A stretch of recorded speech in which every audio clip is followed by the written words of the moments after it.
By the way, sitting here on the toe of Mummy, some things begin to appear. For example, there you see in the distance La Madre Mountain. What do you know? And here is the Mount Charleston Observatory.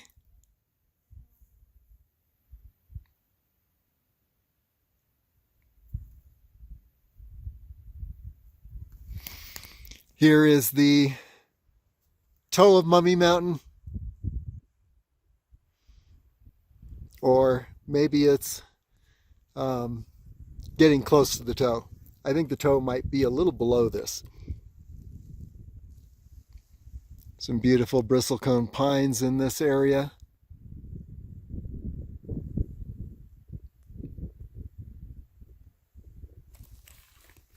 And then here's the Avalanche Ridge that switchbacks down to Mummy Springs. So there's a little perspective up here at the near the toe of Mummy, and I think actually the main toe area is down by Raintree, above Raintree, that cliff above Raintree, which is straight ahead there through the trees. So that's where we are.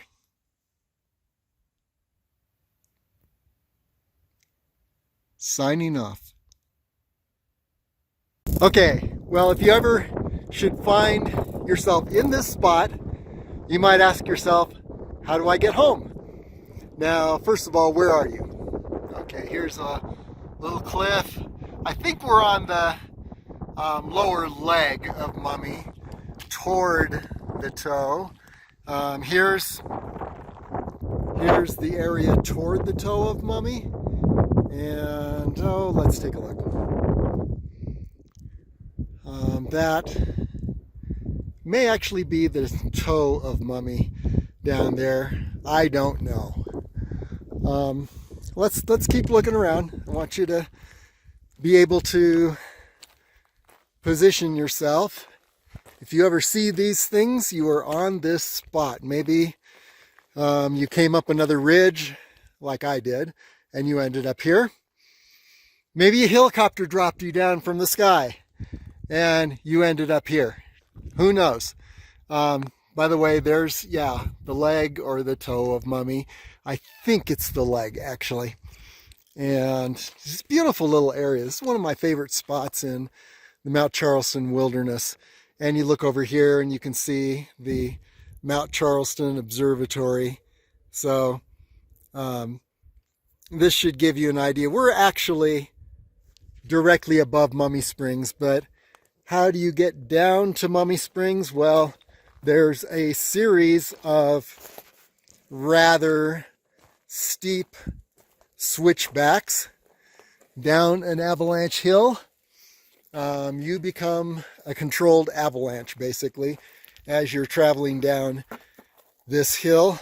And it's just a matter of piecing together, like, okay, here you see something that looks a little bit like a trail, and you watch out for the rocks.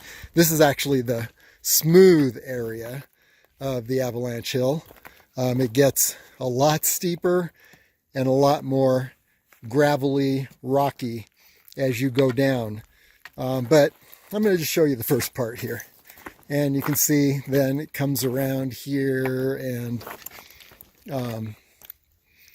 then down this way. And now it's getting steeper at this point, which means that I'm probably going to need to put the camera away. You see a little marker on a tree down there. That little ribbon may not be there when you're here, so don't count on it. Just look at the trees. Look at what looks like a very faint but clear switchback trail down these rocks, and you can look around and see the different trees here. There we are where we stood just a moment ago. There's the little cliff that prevents us from ascending to Mummy right at that spot, unless we are rock climbers, which we are not. So anyway, here's where we are, and here's where we're going, down the chute, straight down, probably to 2,000 feet, probably within about 2 miles, maybe a mile and a half.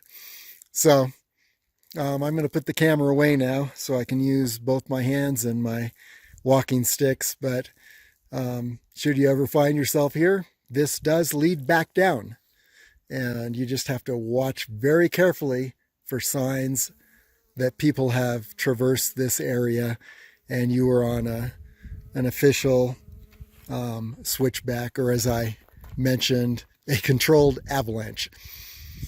And by the way, there's a sign down at the bottom of this trail, at the trailhead for the north loop, that shows a little bombshell. It says if you see one of these shells, it looks like a large bullet, very large bullet, about 1 or 2 feet long. If you see one of these and it has not exploded, do not touch it, because they shoot those up on these avalanche hills to create controlled avalanches when there's a lot of snow, so that an avalanche doesn't actually occur when they don't want it to.